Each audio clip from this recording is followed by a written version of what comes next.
하나님의 말씀은 마가복음 10장 46절부터 52절입니다. 읽겠습니다. 그들이 여리고에 이르렀더니 예수께서 제자들과 허다한 무리와 함께 여리고에서 나가실 때에 디메오의 아들인 맹인 거지 바디메오가 길가에 앉았다가 나사렛 예수시란 말을 듣고 소리질러 이르되 다윗의 자손 예수여 나를 불쌍히 여기소서 하거늘 많은 사람이 꾸짖어 잠잠하라 하되 그가 더욱 크게 소리질러 이르되 다윗의 자손이여 나를 불쌍히 여기소서 하는지라. 예수께서 머물러 서서 그를 부르라 하시니 그들이 그 맹인을 부르며 이르되 안심하고 일어나라 그가 너를 부르신다 하매 맹인이 겉옷을 내버리고 뛰어 일어나 예수께 나오거늘 예수께서 말씀하여 이르시되 내게 무엇을 하여 주기를 원하느냐. 맹인이 이르되 선생님이여 보기를 원하나이다. 예수께서 이르시되 가라 내 믿음이 너를 구원하였느니라 하시니 그가 곧 보게 되어 예수를 길에서 따르니라. 아멘. 할렐루야. 오늘도 주님의 은혜와 능력이 충만한 귀한 밤이 되기를 주님의 이름으로 축원합니다. 오늘 말씀은 맹인 거지 바디메오가 눈을 뜨는 기적에 대해서 말씀을 하시고 있어요. 성경은 이 사건을 통해서 주님은 각종 질병과 문제를 안고 사는 사람들의 문제를 해결하실 수 있는 능력이 있으시며 주님께 부르짖는 사람들의 간구를 결코 외면하지 않으시는 주님의 사랑과 긍휼하심을 보여주고 있습니다. 또한 이 사건은 오직 주님 안에서만 우리가 영적인 눈을 뜨고 주님 안에서 복음의 진리를 바로 볼 수 있음을 암시해 주는 사건이기도 합니다. 맹인인 거지 바디메오가 예수님을 만난 곳은 여리고였습니다. 여리고는 예루살렘으로 올라가는 길목에 위치해 있습니다. 사해를 거쳐 예루살렘으로 올라가려면 여리고에서부터 이제 계속해서 올라가는 길을 가야 합니다. 여리고는 물이 많아 풍요로운 도시였습니다. 누가복음 19장에 보면 예수님이 세례인 삭개오를 만난 곳도 여리고였습니다. 예수님이 여리고로 왔다는 것은 예루살렘으로 올라가시기 위해서였습니다. 예수님이 예루살렘으로 올라가시기 위해서 여리고로 들어오신 것이죠. 그래서 여리고에서 볼일을 보시고 예루살렘을 향해서 올라가실 계획이었습니다. 예수님이 예루살렘을 향해서 가실 때 예수님을 따르는 사람들은 놀라고 두려워했다라고 말했어요. 아마도 이전에 예수님이 예루살렘에 올라가서 대제사장과 서기관들에게 고난을 당하고 죽임을 당할 것을 말씀하셨던 것이 기억났기 때문일 겁니다. 그래서 같이 한번 읽어볼까요? 시작. 보라 우리가 예루살렘에 올라가노니 인자가 대제사장들과 서기관들에게 넘겨짐에 그들이 죽이기로 결의하고 이방인들에게 넘겨주겠고 그들은 능욕하고 침뱉으며 채찍질하고 죽일 것이나 그는 3일 만에 살아나리라 하시니라. 아멘. 그런데 이 말씀을 듣고도 제자들은 누가 예수님의 왼쪽 오른쪽에 설 것인가? 누가 큰 자인가? 서로 논쟁하며 싸우는 모습을 보입니다. 이런 제자들을 향해서 예수님은 43절 44절에서 이렇게 말씀하고 있죠. 너희 중에 누구든지 크고자 하는 자는 너희를 섬기는 자가 되고 너희 중에 누구든지 으뜸이 되고자 하는 자는 모든 사람의 종이 되어야 하리라. 그러면서 예수님이 당신이 이 땅에 오신 이유를 45절에서 말씀을 하세요. 인자가 온 것은 섬김을 받으려 함이 아니라 도리어 섬기려 하고 자기 목숨을 많은 사람의 대속물로 주려 함이니라. 할렐루야. 예수님은 자신의 고난과 죽음과 부활을 말씀하시는데 제자들은 그 와중에도 말이죠. 누가 더 큰 사람이 될 것인가를 놓고 싸우고 있었다는 거예요. 이걸 보면 제자들은 예수님의 말씀에 귀를 기울이지 않아요. 그러니까 자기들에게 이익이 되지 않는 말씀에는 귀를 기울이지 않아요. 그리고 여전히 자신의 생각들만 골몰하고 있는 거예요. 예수님이 예루살렘에 가서 왕이 되면, 예루살렘에 올라가서 로마군을 몰아내고 헤롯을 몰아내고 예수님이 왕이 되면 그 다음에 우리는 어떤 자리를 차지하게 될 건가 이거죠. 누가 더 높은 자리를 차지할 거냐 이거죠. 그래서 예수님이 지금 예루살렘에 올라가시는 진정한 목적을 그들이 계속해서 반복해서 들었음에도 불구하고 그들은 여전히 예수님의 말씀은 무시하고 자기들의 생각, 자기들의 계획을 세우고 그러면서 그 와중에도 더 높은 자리를 차지하겠다고 다투고 싸우고 있는 거예요. 이런 모습을 보면서 우리 신앙생활의 모습도 한 번쯤 생각해 볼 필요가 있어요. 우리는 정말 예수님의 말씀에 귀를 기울이고 있는가? 아니면 여전히 나의 생각에만 골몰하고 내 주장만 하고 있는가?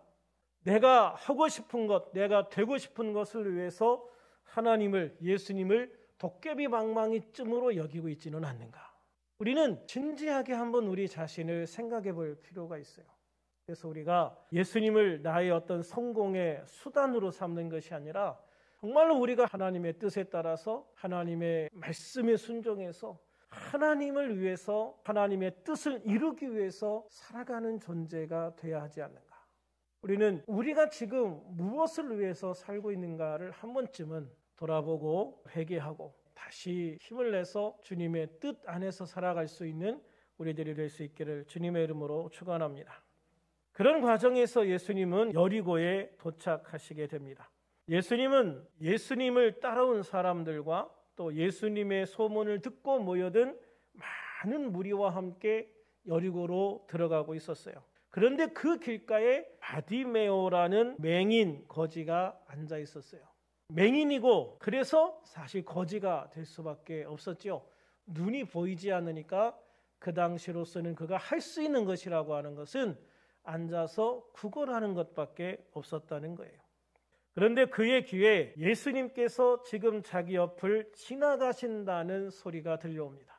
그러자 그는 다윗의 자손 예수여 나를 불쌍히 여기소서 하고 소리를 칩니다. 아마도 이 바디메오는 예수님에 대한 소문을 많이 들었을 겁니다. 그는 길가에 앉아서 사람들에게 구걸을 하고 있었어요. 그런데 이 바디메오는 자연적으로 사람들의 말에 굉장히 귀를 기울이는 습관을 가지고 있었을 겁니다.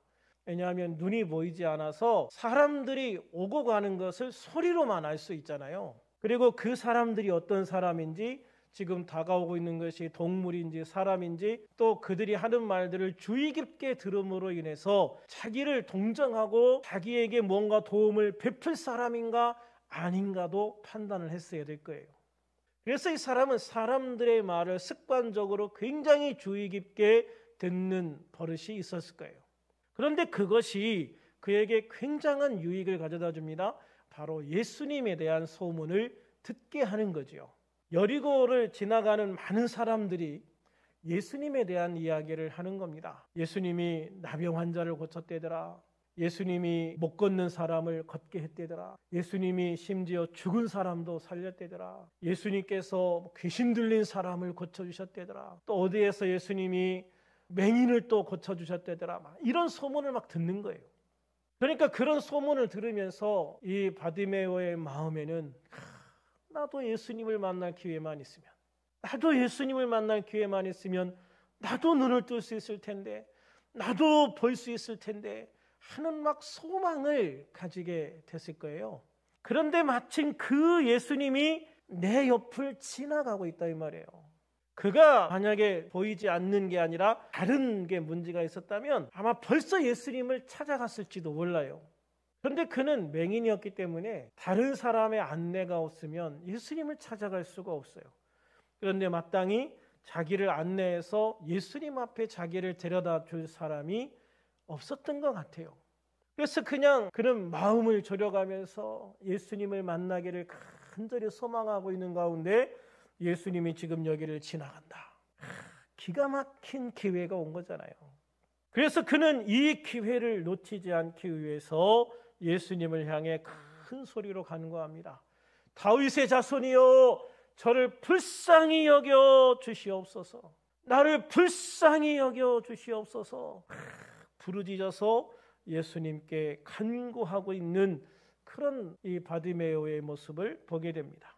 우리는 여기에서 기회를 놓치지 않아야 한다는 정말 중요한 교훈을 얻게 됩니다. 기회는 항상 찾아오는 게 아니에요. 우리가 살아가면서 이런 중요한 기회는 사실 몇 번 만나지 못해요. 그런데 그런 기회를 잡느냐 못 잡느냐에 따라서 우리의 삶에 굉장히 많은 부분이 달라질 수도 있죠. 사실 이런 기회는 평생 단 한 번일 수도 있는 거예요.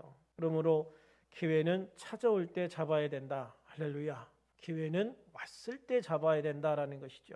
그러므로 주어진 기회를 잘 활용하는 사람이 성공한다라고 그래요. 영국 속담에 성공은 기회를 위한 준비다. 성공은 기회를 위한 준비다라는 말이 있어요. 언제든 기회를 잡을 준비를 하고 있지 않으면 성공할 수 없다는 말이에요. 그렇습니다. 준비된 사람에게는 언젠가 반드시 기회가 찾아옵니다. 그것을 잡아 자기의 것으로 만드느냐 못하느냐에 따라서 성공과 실패가 달라지게 되는 것이죠. 그렇다면 우리들이 주어진 기회를 잘 활용하여 성공적인 삶을 살기 위해서 가장 먼저 준비해야 될 것이 무엇인가? 기회를 잡기 위해서 항상 준비해야 될 것, 그것은 바로 믿음입니다. 믿음. 오늘 본문 47절과 52절을 한번 각각 읽어볼까요? 시작. 나사렛 예수시란 말을 듣고 소리질러 이르되 다윗의 자손 예수여 나를 불쌍히 여기소서 하거늘 예수께서 이르시되 가라 내 믿음이 너를 구원하였느니라 하시니 그가 곧 보게 되어 예수를 길에서 따르니라. 할렐루야. 바디메오는 예수다, 예수가 왔다라는 말을 듣고 다윗의 자손 예수여 나를 불쌍히 여기소서라고 부르짖었고, 예수님께서는 그런 바디메오를 보고 내 믿음이 너를 구원하였다, 내 믿음이 너를 구원하였다라고 말씀을 하시는 거예요. 그래서 이 말씀을 보면 바디메오가 예수님을 만나기 위한 열정도 있었지만 예수님 앞에 분명한 믿음을 보여주었다는 것이죠.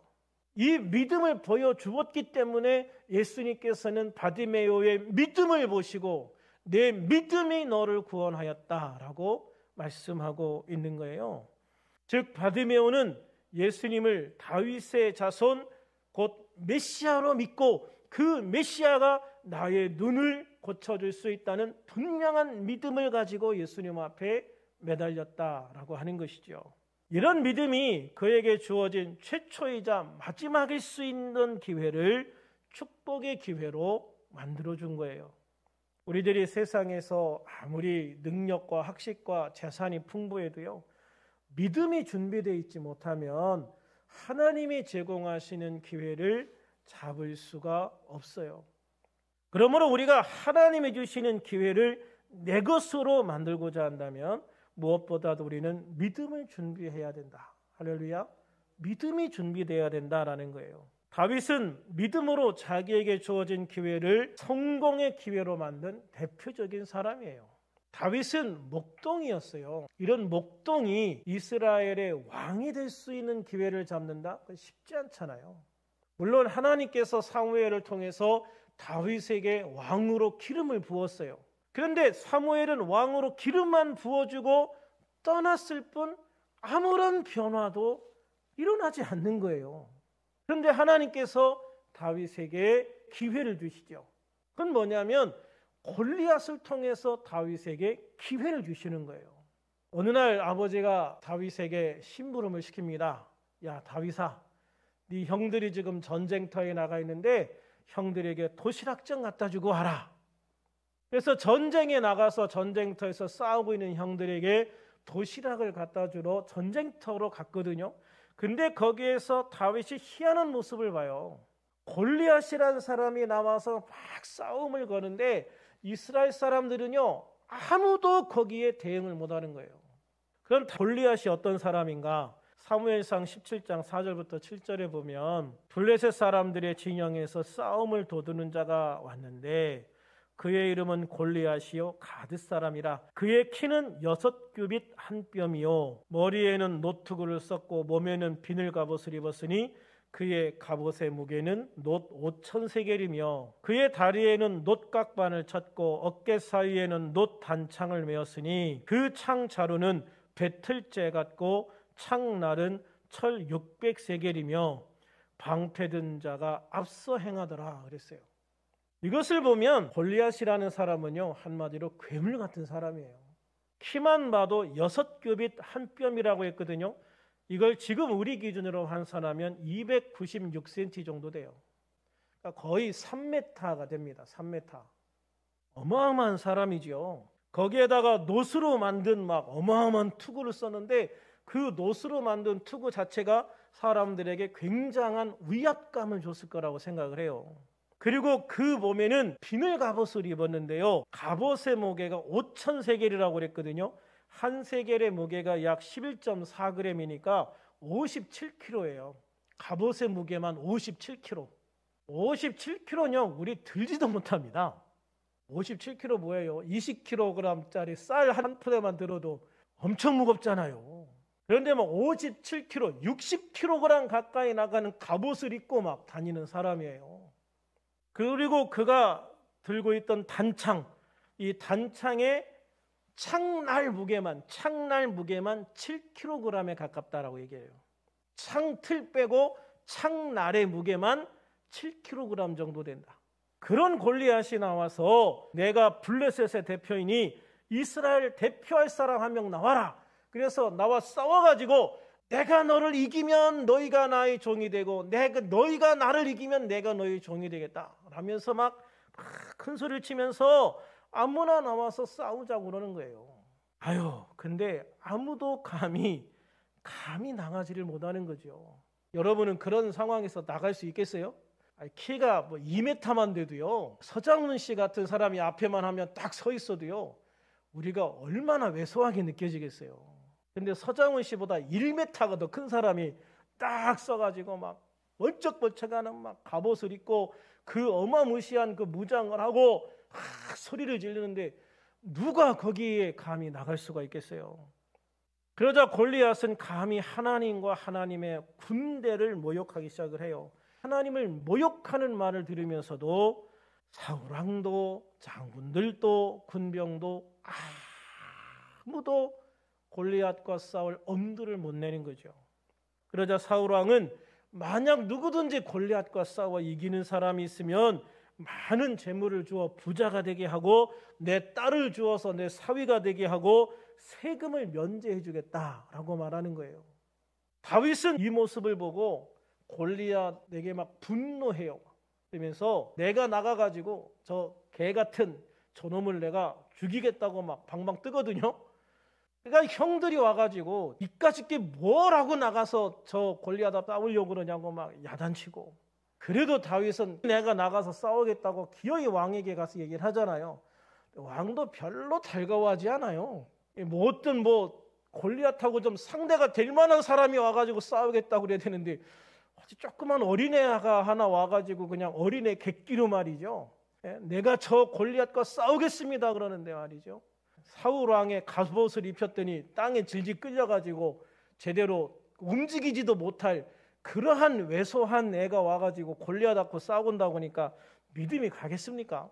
그래도 계속 싸우겠다고 하니까 가서 한번 싸워봐라 하는 거죠. 그래서 허락을 받아서 다윗이 골리앗을 향해서 달려가면서 선포한 아주 유명한 말이 있죠. 사무엘상 17장 45절부터 47절입니다. 같이 한번 읽어볼까요? 시작. 다윗이 블레셋 사람에게 이르되 너는 칼과 창과 단창으로 내게 나아오거니와 나는 만군의 여호와 이름 곧 내가 모욕하는 이스라엘 군대의 하나님의 이름으로 내게 나아가노라.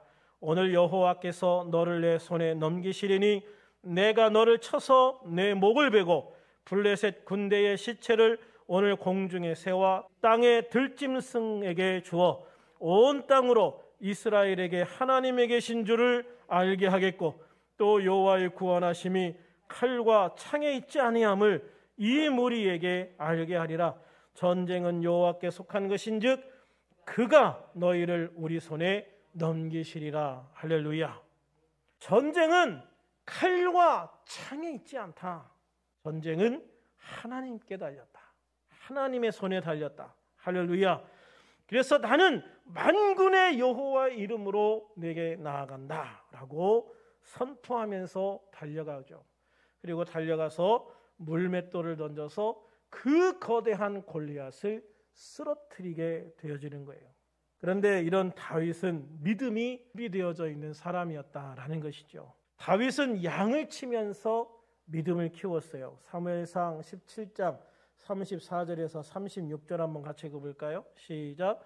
다윗이 사울에게 말하되 주의 종이 아버지의 양을 지킬 때에 사자나 곰이 와서 양떼에서 새끼를 물어가면 내가 따라가서 그것을 치고 그 입에서 새끼를 건져내었고 그것이 일어나 나를 해하고자 하면 내가 그 수염을 잡고 그것을 쳐 죽였나이다. 주의 종이 사자와 곰도 쳤은즉 살아계시는 하나님의 군대를 모욕한 이 할례받지 않은 블레셋 사람이리까 그가 그 짐승의 하나같이 되리이다. 아멘. 다윗은 양을 치면서 하나님께 기도하고요. 하나님을 의지해서 하나님께서 자신을 구원하시고 지키시고 힘을 주시고 능력을 주시는 다양한 경험들을 하면서 믿음을 키워온 거예요. 그러니까 그런 상황에서 다윗은 곰과 맞서 싸우고 사자와 맞서 싸워요. 사실 다윗이 곰과 사자를 맞서 싸울 수 있겠습니까? 그거는 평범한 인간으로는 불가능한 거예요. 그런데 하물며 그 어린애가 가능하겠습니까? 당연히 불가능하죠. 그러나 그 불가능한 상황을 하나님은 가능하게 하셨다 이 말이에요. 왜? 하나님께서 나에게 능력을 주셨기 때문이에요. 하나님이 나에게 능력을 주셔서 불가능한 상황을 가능하게 만들어 주셨다. 그게 내가 믿는 하나님이시다. 내가 믿는 하나님은 아무리 내가 거대하더라도 아무리 내가 등치가 커도 아무리 내가 힘이 세도 그 문제가 되지 않는다는 거죠. 하나님께서 사자와 곰도 내 손에 쓰러지게 하셨는데 하물며 네가 뭔데? 너도 그 짐승의 하나와 같이 될 것이다. 할렐루야. 그래서 다윗은 양을 치면서 하나님을 경험하고 그 믿음을 키워온 거예요. 이게 여러분 정말 중요한 거라고요. 그래서 다윗은 그렇게 준비된 믿음으로 이스라엘의 영웅으로 단숨에 뛰어오르게 되어지고 결국은 이제 왕의 사위가 되고 군대 사령관이 되고 마침내는 이스라엘의 왕이 되기까지 하는 것이죠. 하나님은 다윗에게 왕으로 기름을 부어주셨을 뿐만 아니라 그가 왕의 자리에 갈 수 있는 가장 중요한 기회를 제공해 주셨어요. 그 기회를 다윗이 믿음이 없어서 놓쳐버렸다면 어떻게 됐을까요? 어이구 무셔라. 골리앗 앞에 가서 꼼짝도 못하고 두려워 도망갔다면 결국은 다윗은 그 기회를 놓쳤겠죠. 일평생에 단 한 번밖에 오지 않는 기회를 다윗은 놓칠 수밖에 없었을 거예요. 그런데 다윗이 기회가 준비되었기 때문에 일평생 단 한 번밖에 오지 않는 그 믿음을 꽉 잡은 거예요. 그리고 그 믿음을 통해서 놀라운 하나님의 역사를 이루게 되어지는 것이죠. 당시 유대인들은 다윗의 자손을 통해서 메시아가 오실 것을 다 알고 믿고 있었어요. 그러나 예수님이 하시는 일을 보고 이분이야말로 사람들이 말하는 성경에서 말하고 있는 다윗의 자손 메시아 바로 그분이구나라고 믿는 사람들은 많지 않았어요. 그런데 예수님이 직접 가르친 제자도 아니고 말이죠. 예수님이 하시는 집회에 참석해 본 사람도 아니고 말이죠. 그냥 지나가는 사람들이 말하는 소문 몇 가지를 듣고 그는 믿음을 키운 거예요. 아, 이분이야말로 나의 눈을 뜨게 하실 이스라엘의 메시아이다. 할렐루야. 이게 이 사람으로 하여금 일평생 단 한 번밖에 오지 않을 기회를 완전하게 잡을 수 있는 귀한 믿음이 되었다는 것이죠. 그런데 바디메오가 믿음을 가지게 된 걸 보면은요, 바디메오는 단순하기 때문에 이렇게 믿을 수 있었다라는 걸 보게 돼요. 우리가 되게 믿음을 갖지 못하는 가장 큰 이유가 뭘까요? 생각이 너무 많아요. 너무 복잡해요. 아는 게 너무 많아요. 아는 게 많으면 잘 못 믿어요. 그런데 바디메오를 보면 단순한 거예요. 이 사람은 왜냐하면 그에게 주어지는 정보가 많지 않아요. 그래서 오히려 그는 단순하게 믿을 수 있었어요. 세상에 죽은 사람을 살리고 귀신을 쫓아내고 죄를 용서해주고 병든 자를 치유할 수 있는 분이 메시아가 아니면 누구겠는가? 세상에 맹인의 눈을 뜨게 할 수 있는 사람이 메시아밖에 누가 있는가? 더구나 그분은 다윗의 가문 사람이라고 하지 않는가? 바로 그분이 사람들이 말하던 메시아 아닌가 이거죠. 그러니까 예수님이 지금 여기를 지나간다는 말을 들을 때에 당장 다윗의 자손 예수야라고 부르짖는 거예요. 다윗의 자손이라는 말은 그 당시 사람들에게는 메시아와 같은 의미로 사용이 됐어요. 그러니까 그냥 당신이 다윗의 가문에서 태어난 사람이냐라는 의미와는 전혀 다른 의미라는 것이죠. 다윗의 자손 예수여라는 말은 우리가 알고 있는 메시아로 오신 예수요 이 말이에요. 메시아로 오신 예수요. 나를 좀 불쌍히 여겨주시옵소서. 그는 그런 단순한 믿음을 통해서 예수님을 메시아로 믿고 메시아로 고백하고 메시아로 선포하고 그 메시아 앞에 간절히 기도하는 그런 모습을 보인다는 것이죠. 그런데 우리들은 바디메오보다 더 많은 것을 듣고 보았잖아요. 그럼에도 불구하고 믿지 못하는 사람들이 얼마나 많은지 몰라요. 너무 생각이 복잡해요. 그래서 우리는 바디메오처럼 생각을 단순하게 가질 필요가 있어요. 그리고 그렇게 단순하게 믿어야 돼요. 다만 말씀으로만 하옵소서 그러면 내 하인이 낫게 싸움나이다 라고 했던 백부장도 말이죠. 주여 올소이다마는 개들도 제 주인의 상에서 떨어지는 부스러기를 먹나이다 라고 했던 수로보니게 여인도 예수님의 옷가에 손을 대기만 해도 병이 나을 줄로 믿고 예수님의 뒤로 몰래 가서 예수님의 옷가에 손을 대고 혈루증을 치유받았던 이 여인의 믿음도 단순한 믿음이었어요. 복잡하게 계산하지 않았다고요. 그냥 단지 예수님을 믿은 거예요. 단지 예수님을 믿었어요. 예수님을 그냥 메시아로 믿은 거예요. 예수님을 통해서 고침받고 예수님을 통해서 해결받고 예수님을 통해서 새로워질 수 있다는 것을 그냥 단순히 믿은 거예요. 그런 단순한 믿음이 역사를 만드는 거죠. 그러므로 우리들도 나를 사랑하시고 나를 긍휼히 여기시고 나를 구원하시길 원하시는 우리 주 예수님을 믿고 그 주님이 전지전능하신 하나님이심을 믿고 그 하나님을 바라보고 그 하나님께 간구해서 우리를 향한 놀라운 주님의 능력을 경험하는 우리들이 되기를 소망해요. 그래서 우리의 삶에 귀신이 떠나가고 질병이 치유되고 문제가 해결될 수 있는 성도, 또 우리가 주 예수의 이름으로 놀라운 권세를 행하여 마귀의 권세를 대항하여 쫓아버리고 세상의 모든 문제들을 대항하여 꾸짖어 쫓아버릴 수 있는 성도, 그냥 단순히 믿음으로 주님이 나에게 주셨으니 아멘, 제가 그 권세를 행사하겠습니다, 그럴 수 있는 우리들이 되었으면 좋겠다는 것이죠. 그런 단순한 믿음이 오늘 우리의 삶에 놀라운 기적을 만들어주고 놀라우신 하나님의 역사를 보여주게 될 줄로 믿습니다. 오늘도 우리가 단순하게 예수님을 믿고 할렐루야 그 예수님의 이름으로 간절히 기도해서 하나님의 놀라운 기적을 이루는 귀한 밤이 되기를 주님의 이름으로 다시 한번 축원합니다.